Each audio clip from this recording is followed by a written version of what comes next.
एक समय की बात है। ग्रामीण भारत के हरे भरे खेतों के बीच बसे एक छोटे से गांव में राजू नाम का एक किसान रहता था। वह एक दयालु व्यक्ति था, जिसके हाथ थके हुए थे और वह थकी हुई आत्मा थी। राजू को अपने परिवार की जमीन विरासत में मिली थी, लेकिन खराब मौसम के पैटर्न और गरीबी के बोझ के कारण उन्हें अपनी जरूरतों को पूरा करने के लिए संघर्ष करना पड़ा। राजू के दिन कड़ी मेहनत और पसीने से भरे हुए थे, क्योंकि उन्होंने अपनी मामूली जमीन पर अथक काम किया था। हर सुबह वह सूरज के सामने उठता था और खेतों की अपनी कठिन यात्रा शुरू करता था। वह मिट्टी जोतते, बीज बोते और अटूट मेहनत के साथ फसलों का पोषण करते।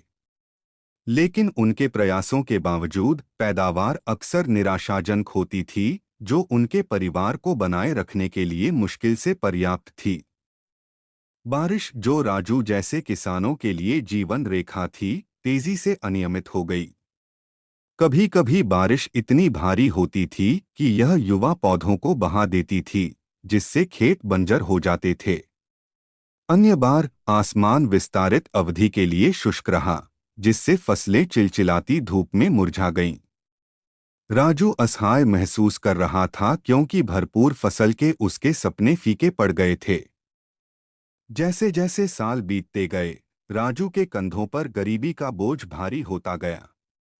वह मुश्किल से अपने परिवार के लिए उचित भोजन का खर्च उठा सकते थे, उन्हें एक आरामदायक जीवन प्रदान करना तो दूर की बात है।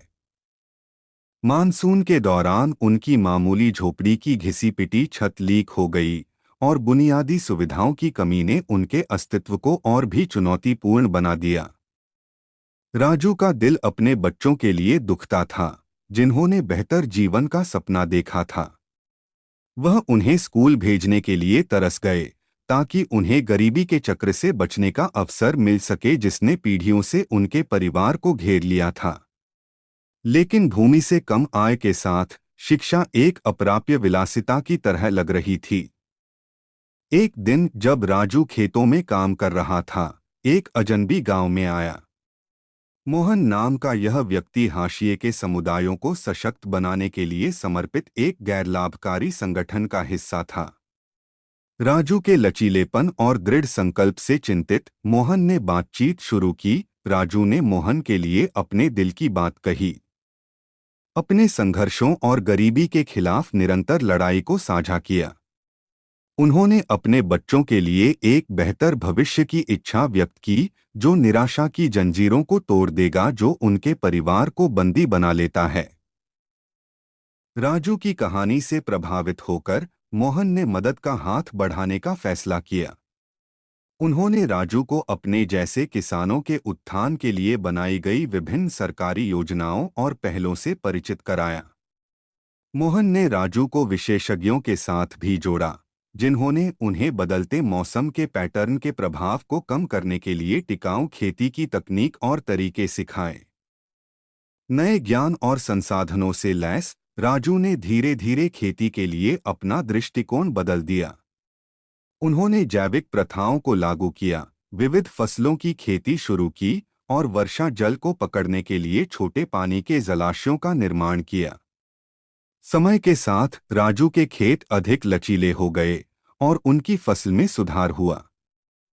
राजू की दृढ़ता से प्रेरित होकर ग्रामीणों ने उनके चारों ओर रैली की एक सहकारी समिति का गठन किया, जिसने उन्हें सामूहिक रूप से बीज खरीदने, ज्ञान साझा करने और अपनी उपज के लिए बेहतर कीमतों पर बातचीत करने की अनुमति दी। सहकारी संस्था ने उन्हें अपनी चिंताओं को आवाज देने और अपने अधिकारों की वकालत करने के लिए एक मंच भी प्रदान किया।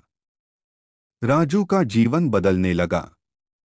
फसल की पैदावार में वृद्धि के साथ वह अब अपने बच्चों को स्कूल भेजने का खर्च उठा सकते थे।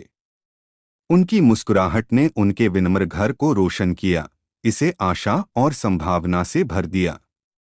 राजू के बेटे और बेटियों ने अपने पिता की यात्रा से प्रेरित होकर शिक्षित पेशेवर बनने का सपना देखा, जो अपने समुदाय के उत्थान के लिए लौटेंगे।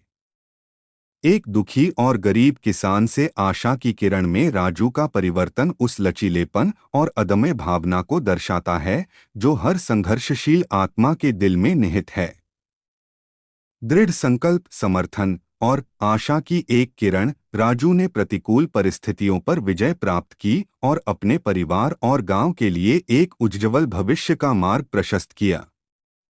और इसलिए राजू की कहानी एक अनुस्मारक के रूप में कार्य करती है कि सबसे अंधेरे समय में भी हमेशा आशा की एक किरण होती है जो एक बेहतर कल की ओर मार्ग को रोशन करने के लिए तैयार होती है।